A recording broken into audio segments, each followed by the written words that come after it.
कर्तावे स्तोत्रम। आज फिर एक बार आप सबों के मध्य में उपस्थित होकर मेरा मन बड़ा आनंदित है, क्योंकि परमेश्वर ने आज का यह दिन मेरे और आपके जीवन में लेकर आया है। हालेलुया। प्रभु का मैं धन्यवाद देता हूँ फिर एक बार इस सुंदर और पवित्र समय के लिए जो उसने आज के इस दिन में हमारे लिए संसार से अलग किया। आमीन। ताकि हम उसकी उपस्थिति का आनंद मना सके। आमीन। देखिए, जब आपका मन निराश होता है, जब आप उदास होते हैं, उस समय जब आप वचनों को सुनते हैं तो बड़े ध्यान दे के सुनना, क्योंकि शत्रु चालाक है। सामने वचन चल रहा है, लेकिन अगर आपका मन कहीं और दौड़ रहा है तो मैं और आप वचन का अनादर कर रहे हैं। हालेलुया।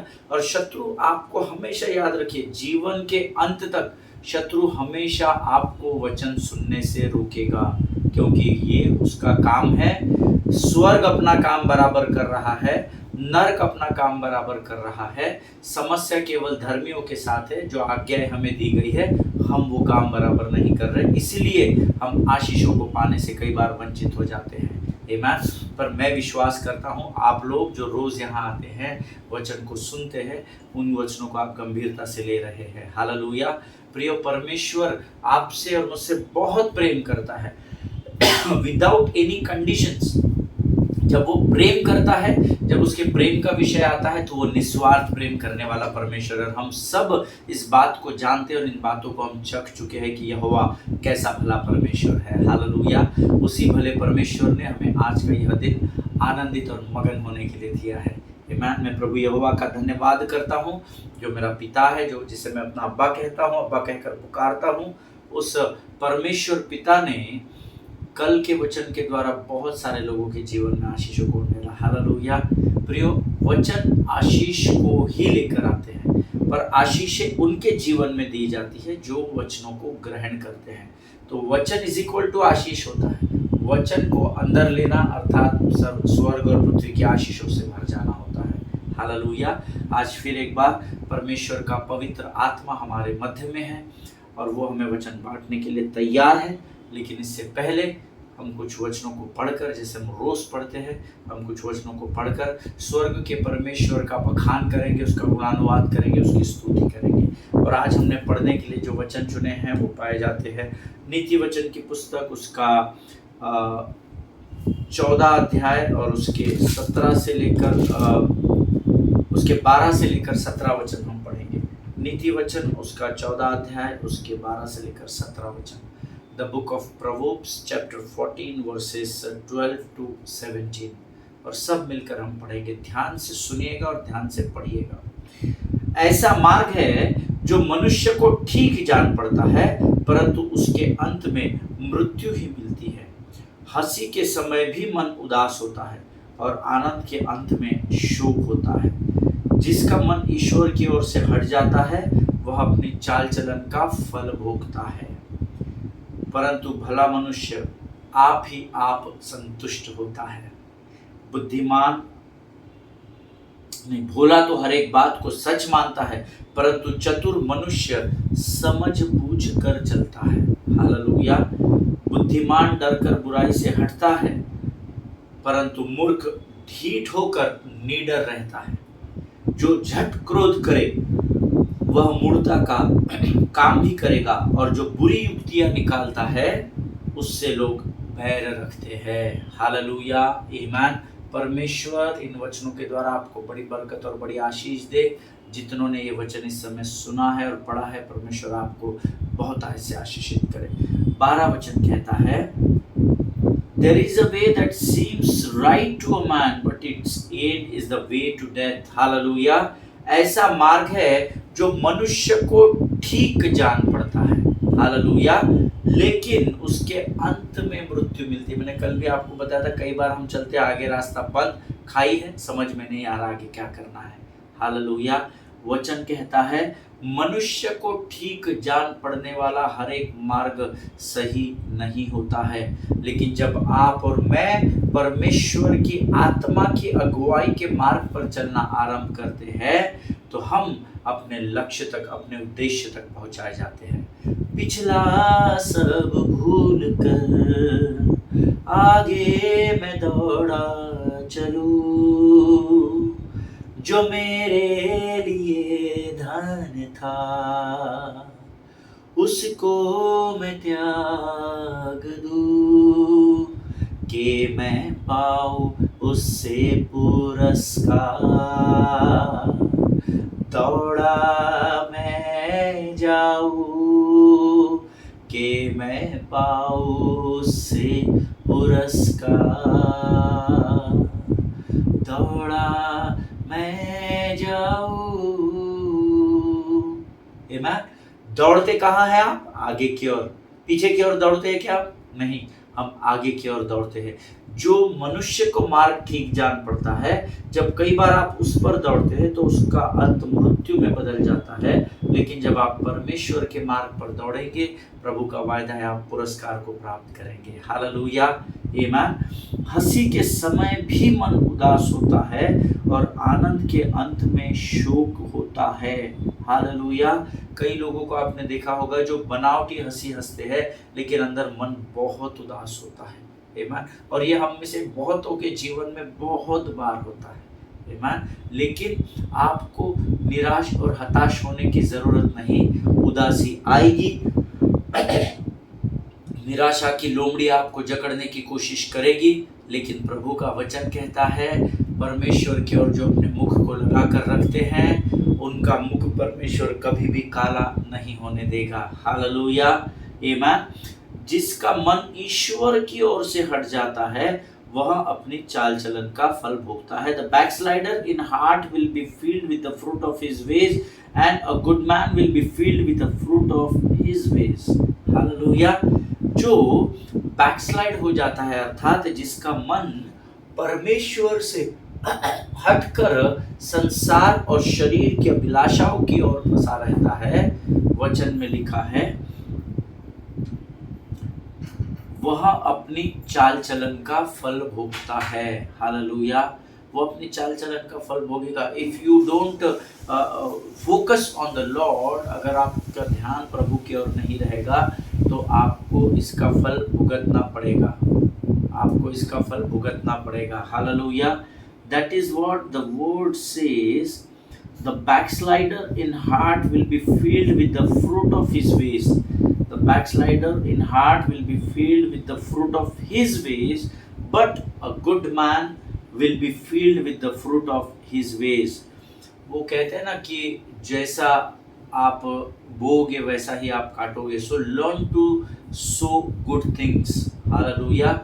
अच्छी बातों को बोना सीखे, not in your life but in people's life also. सिर्फ अपने जीवन में नहीं, परंतु आपके साथ काम करने वाले, आपसे बड़े, आपसे छोटे जो होते हैं, उनके जीवन में अच्छी बातों को बोना सीखे। जो आप बोते हैं वही आप काटेंगे। आमीन। अगर आप अच्छी बातों को बोते हैं तो अच्छी बातें आपकी ओर लौट कर आएगी, लेकिन अगर आप किसी के विरोध में बुरी बातें बोलते हैं, किसी का द्वेष करते हैं, तो जो आप बोएंगे वो आप पर पलट कर आएगा, ऐसा लिखा हुआ है। हालेलुया, आमीन। And the word says that one who is wise is cautious and turns away from evil, but a fool is reckless and careless. Hallelujah. मुझे ये 16 वचन बहुत अच्छा लगता है। अभी हमने 15 पढ़ा नहीं है, हम पहले 16 पढ़ेंगे। बुद्धिमान डर कर बुराई से हटता है। See, if you are a wise man and if you see something is going wrong, then you will not interfere into those matters. है ना? अगर आप भले लोग हैं, आप बुद्धिमान हैं, आपके पास बुद्धि है, ऊपर वाले ने अगर आपको बुद्धि से नवाजा है, तो जब बुद्धिमान व्यक्ति जो होता है वो बुराई में नहीं पाया जाता, वो बुराई से दूर रहता है। बराबर है ना? और हम सब इस बात को जानते हैं कि जब आप बुद्धिमानी के साथ व्यवहार करते हैं, तो आप बुद्धिमान लोग जो है वो बुरी बातों में नहीं पड़ते हैं, वो अपने आप को बुरी बातों से निकाल लेते हैं। वो अपने लोगों को समझाते फिरते हैं कि ये करना बुरी बात है, तुम इसमें मत रहो, नहीं तो इसका तुमको नुकसान उठाना पड़ेगा। लेकिन जो मूर्ख होता है उसके विषय में लिखा है, but a fool is reckless and careless. जो मूर्ख व्यक्ति होता है वो कहीं भी चला जाएगा, किसी से भी बतिया लेगा, किसी को भी उल्टी बात बोल देगा, किसी के भी विरोध में काम करेगा, लेकिन उसका अंत बुरा होता है। आमीन। आगे वचन में 15 वचन हम पढ़ेंगे। The simple believes everything, but the prudent gives thought to his steps. फिर से एक बार पढ़ता हूँ, द सिंपल बिलीव्स एवरीथिंग। एक आधे सीधा आदमी होता है ना, उसको आप कुछ भी बोलो वो उसको सच ही मान लेता है ना। दुनिया में ऐसे बहुत सारे भोले लोग हैं जिनका लोग गलत फायदा उठा लेते हैं। उनको बोलते हैं अभी आजकल नया स्कीम है। अभी कल मुझे एक कहीं से फोन आया था, उन्होंने कहा सर मुझे अभी क्राइम ब्रांच वालों का, सीबीआई वालों का फोन आया और वो कह रहे आपको कितने बच्चे हैं, आपके बच्चे ने ये कर दिया है, आपके बच्चे ने वो कर दिया है, तुरंत आपको 1 लाख रुपए भरना पड़ेगा, आपके घर में भी 2 सीबीआई वाले आएंगे, उनको आप पैसे दे दीजिए। तो इन्होंने कहा, ये घबरा गए, सीधे लोग हैं, भोले लोग हैं, इनको समझ में नहीं आया कि जो फोन कर रहा है वो कोई फ्रॉड व्यक्ति है। इन्होंने कहा सर हमारे पास तो इतना कैश नहीं है, मेरा बेटा किधर है, क्या है। उन्होंने कहा वो पुलिस स्टेशन में है, अगर आप उसको फोन करोगे तो ये आपके लिए क्राइम माना जाएगा और मैं अभी 2 सीबीआई वालों को भेजता हूं और आपको उनको पैसा देना है। और उन्होंने कहा कि कैश ही लगेगा, आप बैंक में जाइए, पैसे निकाल कर लाइए। पता नहीं वो अंकल को कहां से बुद्धि आई और उन्होंने मुझे फोन करके डर से बताया, सर ऐसा ऐसा मुझे फोन आया है, मेरा बेटे को आप फोन करके देखते हो क्या, मेरे को 1 लाख रुपए मांग रहे हैं। मैंने कहा अरे अंकल फ्रॉड फोन कॉल है, उनको बोलिए आप घर पे आ जाइए, है ना। जैसे ही कोई घर पे आएगा मुझे बताइए, मैं पुलिस वालों से उनको अरेस्ट करवा दूंगा। तो ये अंकल ने उनका दोबारा फोन आने पर उनको कहा कि आप आ जाइए, मैं पैसे निकाल देता हूँ, अपने बच्चे से बात नहीं करूंगा। पता नहीं उनको क्या लगा क्या नहीं, परंतु उन्होंने उसके बाद दोबारा फोन नहीं किया। आमीन। वचन कहता है भोला मनुष्य हर एक बात को सच मानता है, परंतु चतुर मनुष्य समझ बूझ कर चलता है। Hallelujah. You need to be prudent, you know, आपको चतुर होना बहुत जरूरी है। वचन में भी लिखा है चतुर बनो। आमीन। आपको चतुर होना जरूरी है ताकि आप सोच समझ कर अपने जीवन के डिसीजंस को ले सको। हालेलुया। आमीन। 17 वचन कहता है A man of quick temper acts foolishly, and a man of evil devices is hated. Amen. इसको आप वचन को अंडरलाइन कर लेंगे। आपके बाइबल में अगर वो अंडरलाइन किया हुआ होगा तो बहुत अच्छी बात है। वेरी वेरी इंपॉर्टेंट वर्ड, बहुत ही इंपॉर्टेंट वचन है। जो झट क्रोध करे वो मूर्खता का काम भी करेगा। And a man of evil devices is hated, और जो बुरी युक्तियां निकालता है उससे लोग बैर रखते हैं। अब आप पहली भाग में हैं या आप दूसरे भाग में हैं या आप दोनों में नहीं हैं, ये आप तय कीजिए। हालेलुया। जो जल्दी गुस्सा करता है ना वह मूर्खता के काम करता है। इसलिए मैं अक्सर अपने कलीसिया में सिखाता हूँ कि जब आपका मन बहुत विचलित हो, जब आप बहुत मायूस हो, बहुत टूटे हुए हो, उस समय अपने जीवन का कोई भी निर्णय नहीं लेना। और जब आप बहुत अधिक गुस्से में हो, बहुत अधिक क्रोधित हो, तब भी अपने जीवन में कोई निर्णय नहीं लेना, क्योंकि ये दोनों बातें, इन दोनों सिचुएशंस में जब आप किसी भी बात का डिसीजन लेते हो वो आपको विनाश की ही ओर लेकर जाएगा। हालेलुया। परमेश्वर इन पढ़े हुए वचनों के द्वारा हम में से प्रत्येक को आशीष दे। मेरा विश्वास है आपने इन वचनों के द्वारा जरूर आशीष पाई होगी। ये समय है जब हम यहोवा का धन्यवाद करेंगे इन वचनों के लिए, और आने वाले वचनों के लिए हम अपना समर्पण प्रभु को करेंगे। आइए हम दुआ करें। Thank you Jesus. धन्यवाद और धन्यवाद और धन्यवाद के साथ फिर एक बार प्रभु इस सुंदर और पवित्र समय के लिए हम तुझे धन्यवाद देते हैं। प्रभु जी हम धन्यवाद देते हैं क्योंकि प्रभु तू हमारे मध्य में है। प्रभु जी हम धन्यवाद देते हैं क्योंकि तूने आज हमें नया दिन दिखाया है। प्रभु हमारे पास धन्यवाद देने के लिए अनगिनत कारण है। अब्बा इस समय हम तुझसे प्रार्थना करते हैं, आज के इन वचनों के लिए भी धन्यवाद देते हैं जो तूने हमें पढ़ने के लिए हमें सामर्थ्य दी राजा।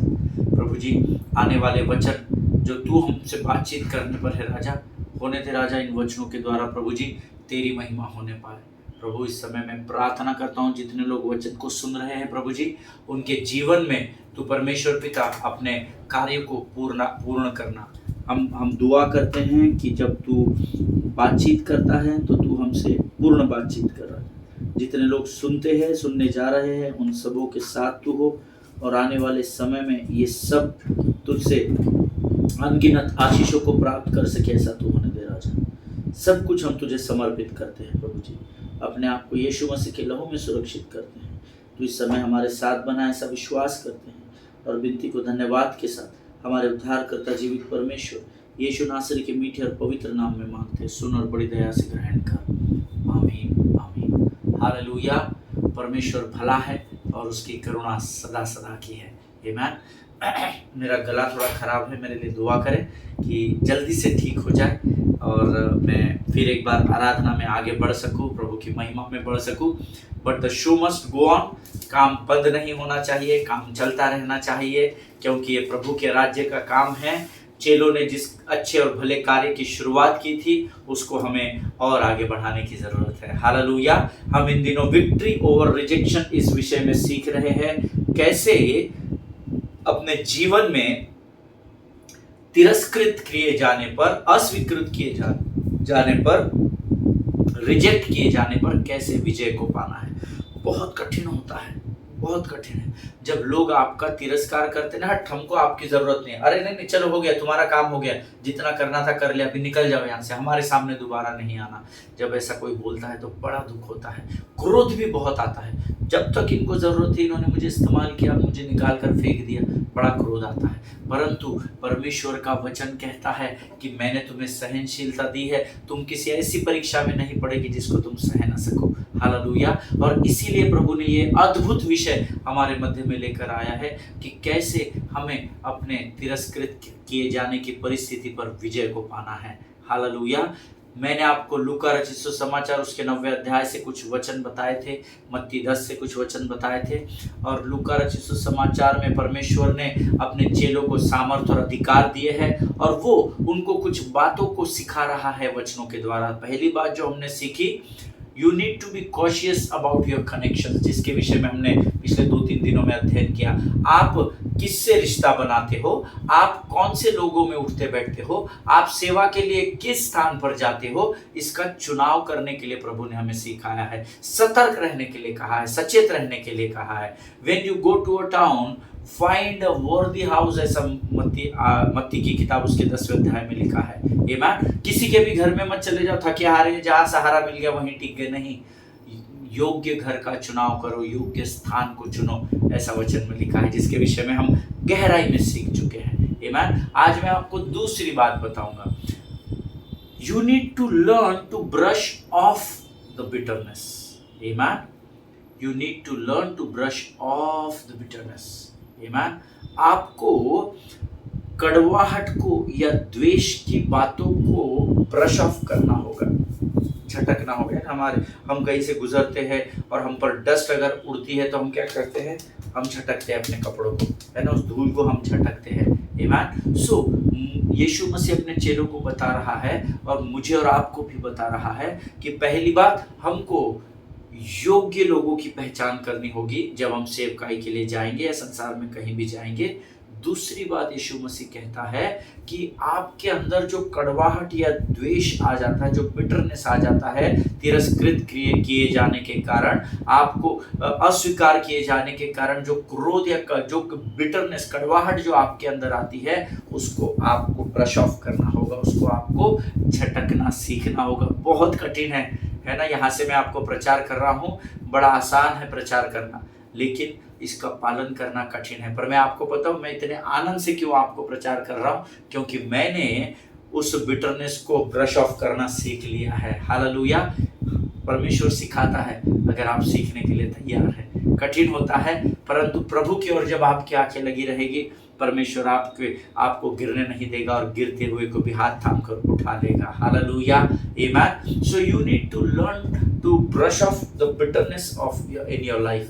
जो कड़वाहट और द्वेष की बातें आपके अंदर है, उसको आपको झटक कर अपने आप को साफ करना जरूरी है। यहाँ पर इस अध्ययन में यीशु मसीह अपने चेलों को कुछ अद्भुत बातों के विषय में आगाह कर रहा है, सचेत कर रहा है। देखिए, हमें और मुझे और आपको यह समझना बहुत जरूरी है that rejection ultimately brings sense of offence in our lives. आमीन। फिर से एक बार बताता हूं, जो लोग नोट्स लिखते हैं वो लिख सकते हैं। Rejection ultimately brings a sense of offense in our lives. Amen. ये जो रिजेक्शन या अस्वीकार किया जाना होता है, ये हमारे अंदर कहीं ना कहीं अपराध की भावनाओं को लेकर आता है ना। हमारे अंदर अपराध की भावना आ जाती है, द सेंस ऑफ ऑफेंस हो जाता है ना। कहीं ना कहीं हम ऑफेंड हो जाते हैं, क्योंकि वो रिजेक्शन जो है, वो तिरस्कार जो है, वो हमारे अंदर क्रोध को उत्पन्न करता है। अरे ऐसा कैसा इसने मेरे को नकार दिया, अरे ऐसा कैसे इसने बोला कि तुम गीत नहीं गा सकते? अरे पासबान को क्या समझता, उसको क्या अकल है? मेरे को बोलता है तुम अभी प्रचार करने के लायक नहीं हुए। एक पास्टर हैं जिनके असिस्टेंट उनको हमेशा बोलते थे, वो असिस्टेंट थे, असिस्टेंट पास्टर नहीं थे, उनको हमेशा बोलते थे, है ना। मुंबई में ही है कलीसिया है जो जहाँ पर एक पास्टर के साथ वो अपने साथ एक असिस्टेंट को उनके चेले को लेकर हमेशा घूमते थे। यहाँ प्रार्थना करने जाना है, वहाँ प्रार्थना। कुछ वर्षों के बाद उस चेले ने कहा मुझे भी पास्टर बनना है, मुझे पास्टर बना दो, मुझे पास्टर बना दो। और बहुत पीछे लगा, 1 वर्ष तक जद्दोजहद चलती रही, लेकिन आखिर में उस पासबान ने हार कर उसके असिस्टेंट को ऑर्डेन कर दिया, पास्टर बना दिया। यू नो,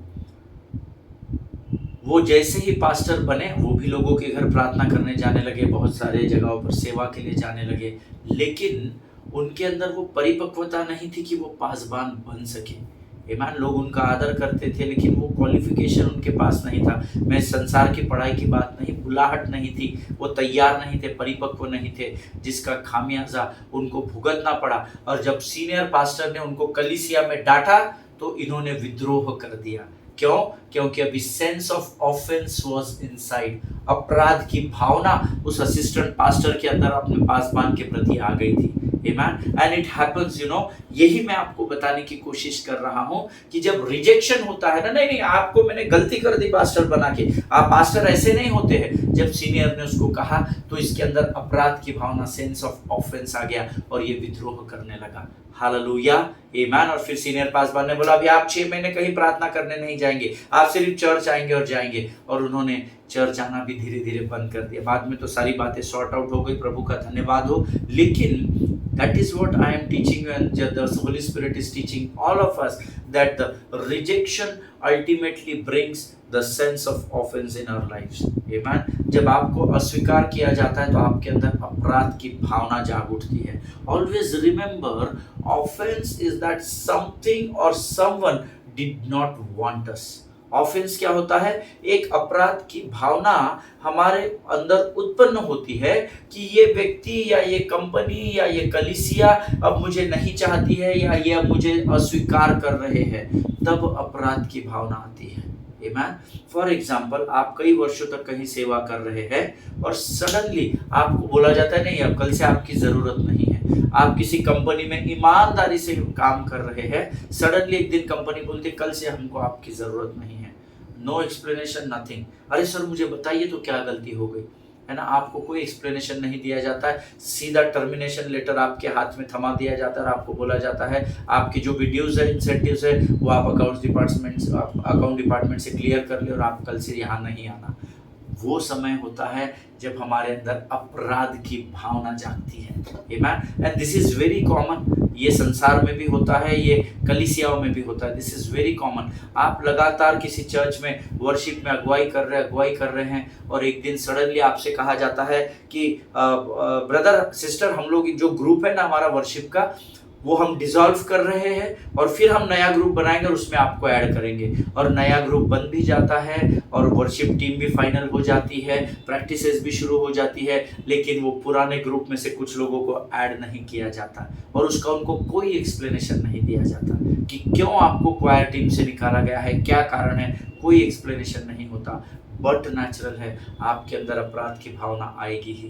आमीन। क्योंकि हम मनुष्य है, हम परमेश्वर नहीं है। और इसीलिए यीशु मसीह जानता था कि इन चेलों के अंदर भी ये सारी चीजें आएंगी जब ये सेवकाई के लिए जाएंगे, क्योंकि अब मैं इनके साथ नहीं रहूंगा तो इनको सामना करना पड़ेगा इन सारी बातों का। और इसीलिए परमेश्वर का पुत्र यीशु मसीह अपने चेलों को ये सारी चीजें सिखा रहा था और वही पवित्र आत्मा आज मुझे और आपको भी ये सिखा रहा है। Hallelujah. Always remember, offence is very dangerous.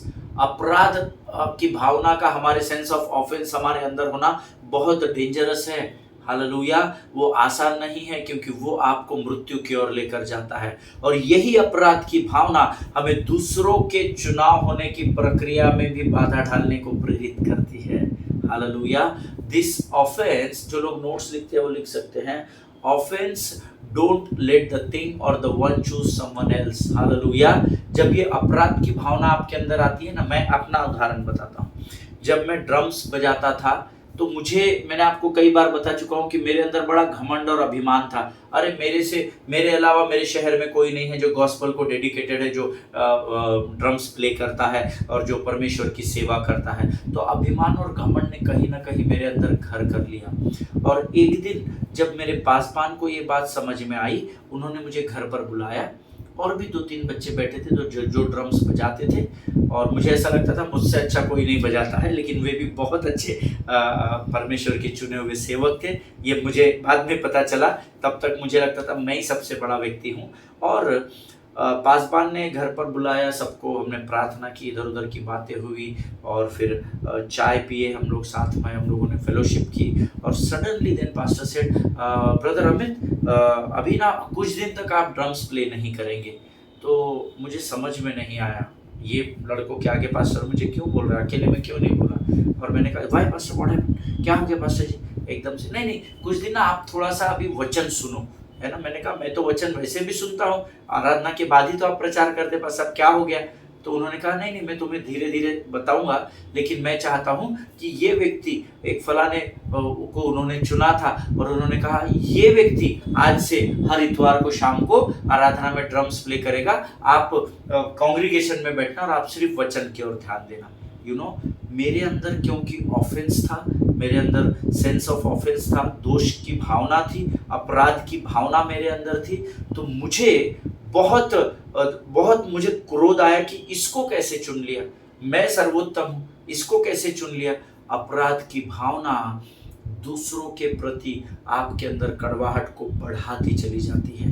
आमीन। अगर पास्टर ये बोलते कि तुमको नहीं प्ले करना है, हम बिना ड्रम्स की आराधना करेंगे, तो शायद मुझे सिर्फ पास्टर का गुस्सा आता कि अरे सडनली क्या होगा, पास्टर ने ऐसा बोला।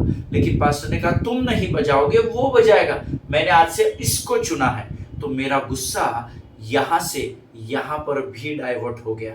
Amen. That is what I told you, that offense don't let thing or the person choose someone else. जो आपके अंदर दोष की भावना होती है वो दूसरों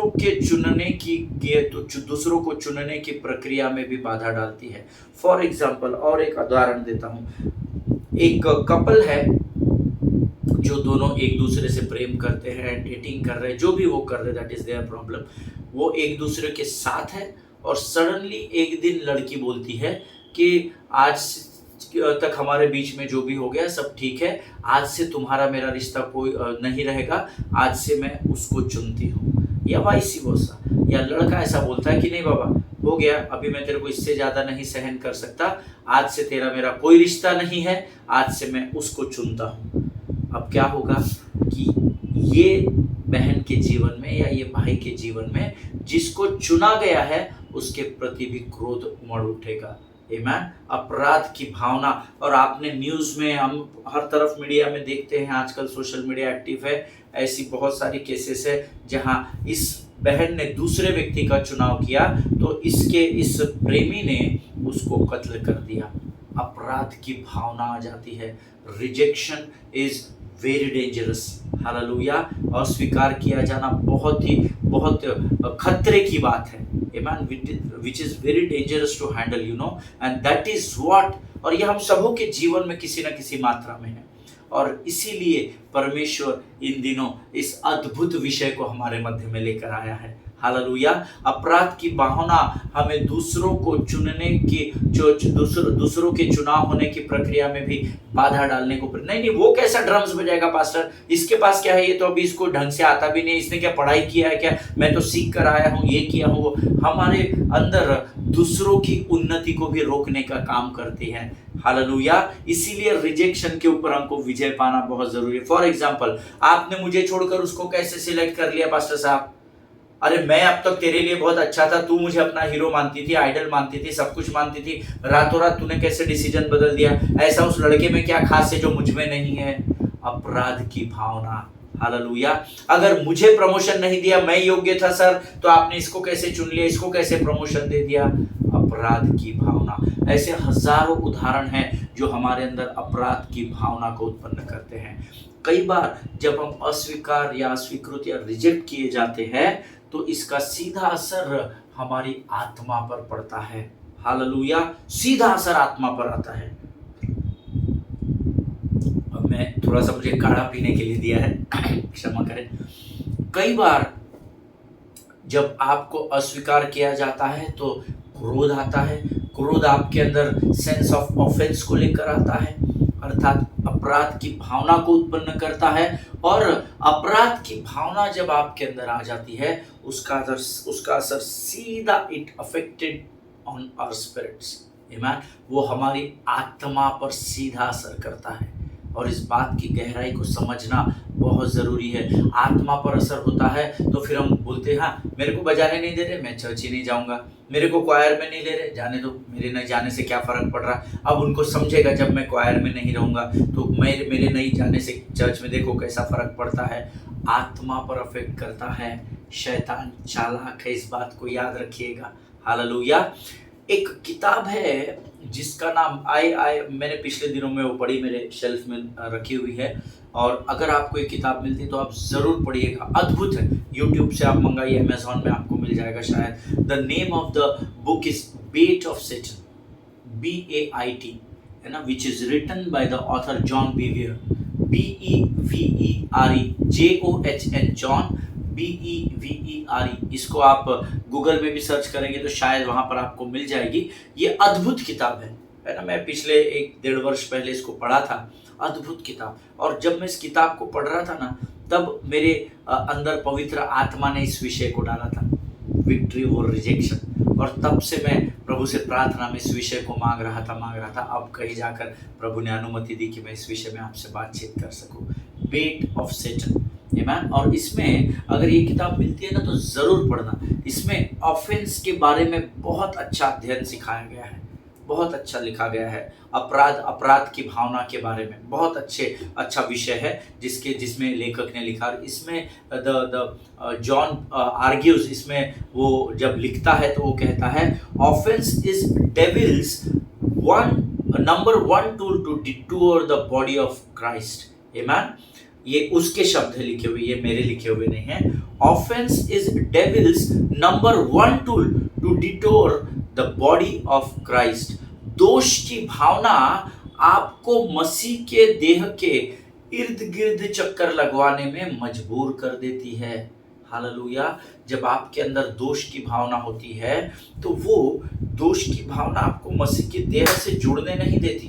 वो दोष की भावना आपको इन आउट या घूम रहे हैं, आप चारों ओर घूम रहे हैं, क्योंकि आपके अंदर दोष की भावना है। गिल्ट आ गया है तो आपको लग रहा है मैंने पाप कर दिया, मैं मसीह की देह में कैसे जुड़ूंगा, परमेश्वर मुझे स्वीकार नहीं करेगा। या अपराध की भावना, मैंने अपराध किया है, मेरे से पाप हो गया, अब कैसे मैं मसीह की देह से जुड़ूंगा। क्योंकि शत्रु आपको कन्विक्ट करता चला जाता है, ये समझाने पर मजबूर करता चला जाता है कि अब यीशु मसीह तेरी सहायता नहीं करता, क्योंकि वो पापियों का सहायक नहीं है। तूने तो पाप किया है, तू अब पापी बन गया है, अब वो तुझे स्वीकार नहीं करेगा, तुझे चर्च जाके अभी कुछ नहीं मिलेगा। देख, लोग तेरे विषय में तेरे तरफ बुरी नजर से देखेंगे, देख लोग तेरे को अवॉइड करेंगे। और हम क्या करते हैं, जब हमारे अंदर स्पिरिट ऑफ ऑफेंस होता है तो स्पिरिट ऑफ ऑफेंस क्या करता है, हमको मसीह की देह में जाने से, एक होने से रोकने की कोशिश करता है। हम घूम रहे हैं, जाओ क्या उस मीटिंग में,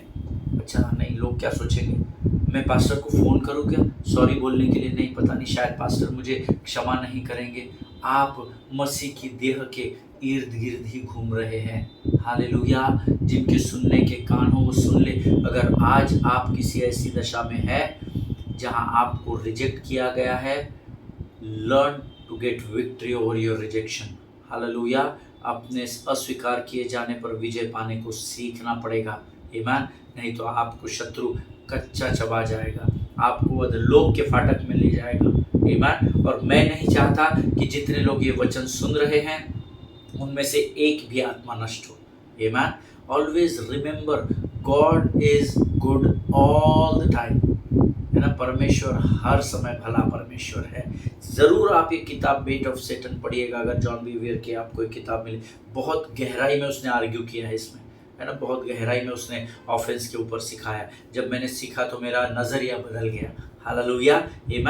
हम सब सीख रहे हैं और जीवन के अंत तक हम सब सीखते रहेंगे, आमीन। आज हम इस अध्ययन को यहाँ पर समाप्त करेंगे, कल हम यहाँ से वापस एक बार शुरू करेंगे और मेरा विश्वास है आज की जो बातें परमेश्वर की आत्मा ने हमें सिखाई है, ज़रूर परमेश्वर ने उसके द्वारा आपको आशीष दी है, आमीन। आइए इस समय हम अपनी आंखों को बंद करें और हम दुआ करें। खुदावन, फिर एक बार अपने आप को तेरे चरणों में रखते हैं प्रभु, अपने सिरों को तेरे चरणों में झुकाते, सुंदर समय के लिए धन्यवाद देते हैं। अद्भुत वचन को, अद्भुत बातों को, अद्भुत रेमा को तूने हमारे जीवनों पर प्रकट किया, हम तेरा धन्यवाद देते हैं प्रभु। हमें इस दोष की भावना से बाहर निकाल राजा प्रभु, हम अपना सब कुछ तुझे सौंपते, ये काम केवल तू कर सकता है प्रभु। हमें तेरे वचनों को पढ़ने की, उसे समझने की सामर्थ्य, ताकि हम इस अस्वीकृत किए जाने पर, तिरस्कार की इस आत्मा पर हम विजय को प्राप्त कर सके राजा प्रभु जी। हम धन्यवाद देते आज के इस अद्भुत समय के लिए जो संसार से तूने हमारे लिए अलग किया राजा। जितनों ने सुना उनमें से प्रत्येक को आशीष दे, समझ का आत्मा इन सभी के ऊपर बना रहे, इसे मैं प्रार्थना यीशु नासरी के नाम से करता हूँ। इस समय हम सब अपने आप को यीशु के लहू में सुरक्षित करते हैं, तूने विनती को स्वीकार किया, ऐसा विश्वास करते हैं और प्रार्थना को धन्यवाद के साथ हमारे उद्धारकर्ता जीवित परमेश्वर यीशु नासरी के मीठे और पवित्र नाम में मांगते प्रभु, सुनिए और बड़ी दया से ग्रहण करें पिता, आमीन। हालेलुया। परमेश्वर आप सबको आशीष दे। हम कल एक बार फिर इसी विषय को लेकर आगे बढ़ेंगे। मेरा विश्वास है कि आप पिछले 4-5-6 दिनों में इस विषय का आनंद उठा रहे हैं। वचन का आनंद उठाइए, आनंद का लाभ उठाइए, आमीन। प्रभु जो हमको देता है वो बहुत मूल्यवान होता है, उसको ग्रहण करना सीखे, आमीन। इजराइल को प्रार्थना में स्मरण रखें, भारत देश के लिए प्रार्थना करें, अपने पासवानों के लिए, उनके परिवारों के लिए प्रार्थना करें, महाराष्ट्र, झारखंड, जम्मू कश्मीर और हरियाणा में जो इलेक्शन हो रहे हैं उसके लिए प्रार्थना करें और अपने भाई बहनों को प्रार्थना में उठाकर रखें। सभी को जय मसीह की। God bless you all.